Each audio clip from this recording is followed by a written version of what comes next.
Learning double bass is one of the most frustrating things and often is painful physically and mentally. I went through so much frustration, made so many mistakes, but eventually I'm able to play double bass like I've always wanted.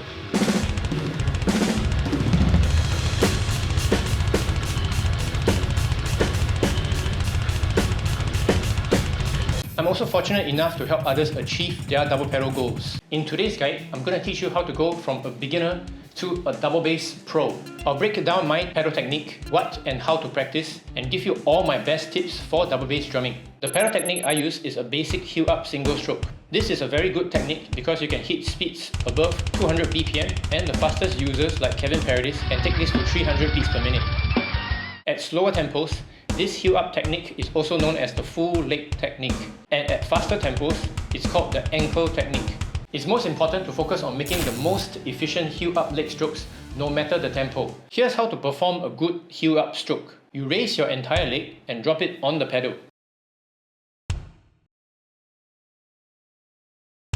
Here are 3 important points. Try to think of this as a drop instead of a push or stomp. This allows you to put minimal effort into the stroke, saving you energy and allowing you to relax. When lifting your leg, make sure the front of your foot is relaxed. Your foot should droop instead of coming up like this. When applied to the pedal, the front of the foot will always be in contact with the pedal during the stroke. Relax your entire leg after the stroke. Don't keep your heel in the air because you're wasting energy fighting gravity and tensing your calf muscles unnecessarily. Come to a full rest after the stroke. Let's take a look at this heel up technique as we accelerate to 150 beats per minute.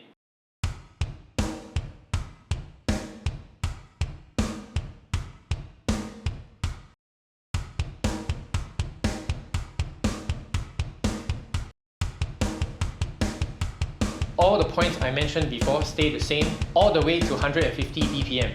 Now let's accelerate to 220 BPM. You see a shift into ankle technique.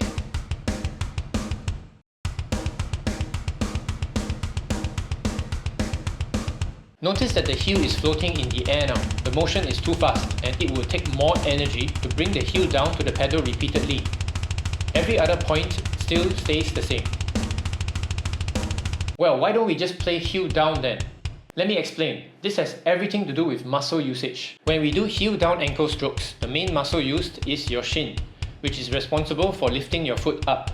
When we get into a heel up position and do ankle strokes, we get to use our calves. Why is that important? Let's take a look at some very interesting research from a biomechanics lab. The muscles driving the ankle technique are the extensor muscles of the ankle, mainly the triceps surae. The flexor muscle of the ankle, the tibialis anterior, contracts to support the return of the bat. Every drummer uses both the soleus to produce the movement, and when the bat comes back, everyone uses his tibialis anterior also. So it's both which you need. It's both the muscles. So if we play heel up ankle strokes continuously, the shin and calf muscles work as a team, which makes it less tiring for your lower leg than just relying mostly on one muscle, your shins, when playing heel down. Even the most OP striker benefits greatly from having a good team, where everyone works together collectively towards the goal. So use all your muscles as a team and you will become OP. Another advantage heel up has over heel down is that it's easier to play louder strokes, as you can add some of the weight of your upper leg into the stroke. But you cannot do this with heel down since your foot is already planted on the pedal. One more important note about technique is different muscle groups become more efficient at different speeds. When we need to slow down, the upper leg becomes more efficient as it's easier to maintain stability of control and timing. Kinda like using your arm or wrist to make slow strokes. It's easier than trying to push with your fingers, which are clumsy at slow speeds. You're just making life difficult by doing that. When we need to speed up, the lower leg muscles become more efficient, as they are small and designed for faster twitching. Now that you know all about technique, we're going to look at some of the biggest mistakes people can make while practicing double bass. These mistakes can halt your progress entirely, and worse, lead to serious injury. I've experienced firsthand the pain of injury and I don't want you to make the same mistakes. First mistake, Many people practice at the wrong difficulty level. They either go too fast too soon, or their practice is not the right duration. For you to progress, there is a fine level you must achieve for your current level, and here's how to go about finding it. Let's say you were training to lift a dumbbell with your pinky. If the dumbbell is too heavy, the pinky cannot activate. It becomes tense and locks in place while the rest of the hand will do the lifting instead. This is what happens when you go too fast and too hard.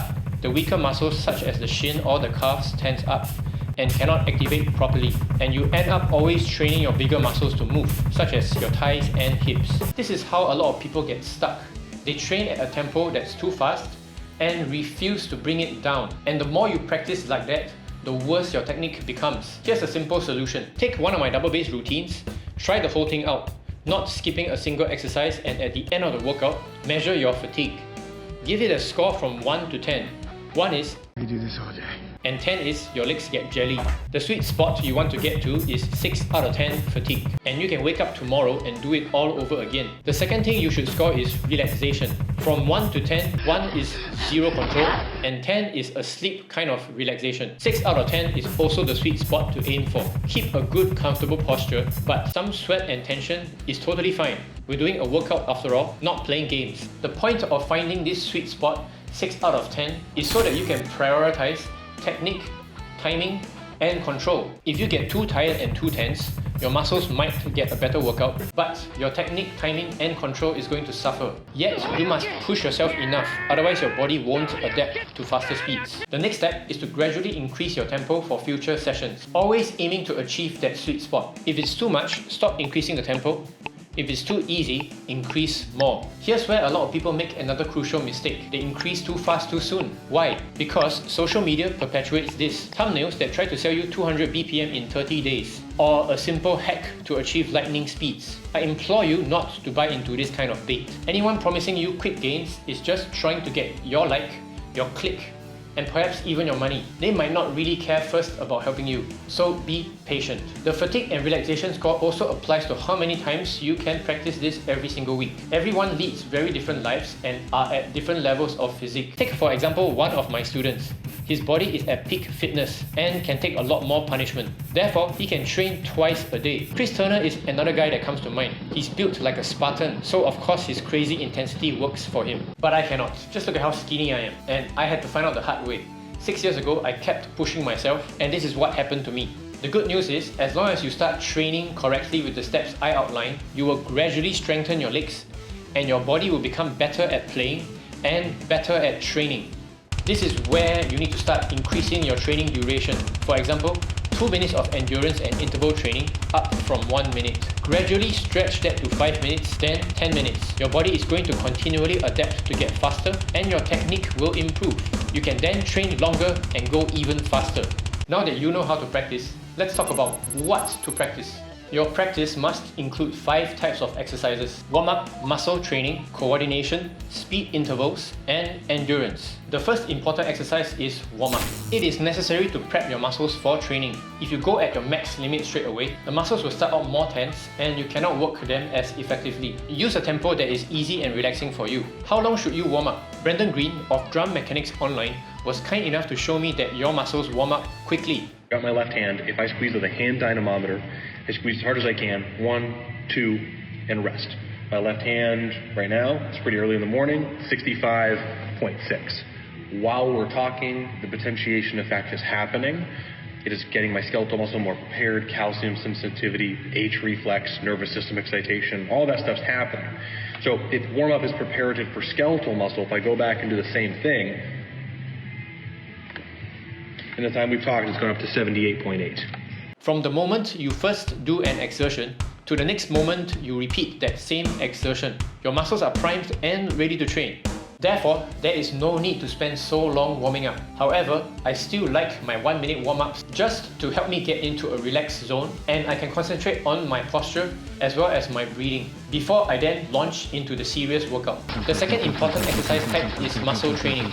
In the previous 2 chapters, we learned that our muscles work together to play the ankle technique, and that different muscles are more efficient for playing slower or faster, which means it's important to practice all of them. You can train all your muscles with these 3 floor exercises. and heel up and heel down on the drum set. The floor exercises are especially important for beginners because they are not able to activate the correct muscles on the pedals straight away. And those floor exercises will help beginners bring out the correct activation during your training. I like to do such exercises while I'm watching anime. This saves me a lot of time and makes it more likely that I will practice them consistently. But muscle exercises alone are not going to improve your pedal technique. Hence, we need 3 more exercise types. The third important exercise type is coordination.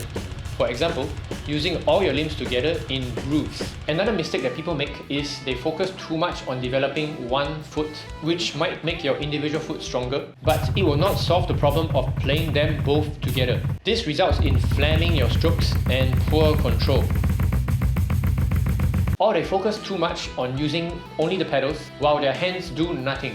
Hence, your practice must contain patterns that put your 4 limbs together. The next exercise type we must practice is interval training. Interval training is when you go from slow to fast repeatedly. All my burst control exercises are interval training exercises. There are 3 advantages to interval training. They allow you to safely increase your speed without over-fatiguing your muscles. As your muscles learn to relax during the rest intervals, they are more likely to activate properly during the speed intervals, hence your technique improves. You train all your muscle groups, making sure that even as you go faster, your big muscles are not left out. This means you can play both slow and fast. This last point is important because a lot of people make the mistake of only trying to go faster and faster.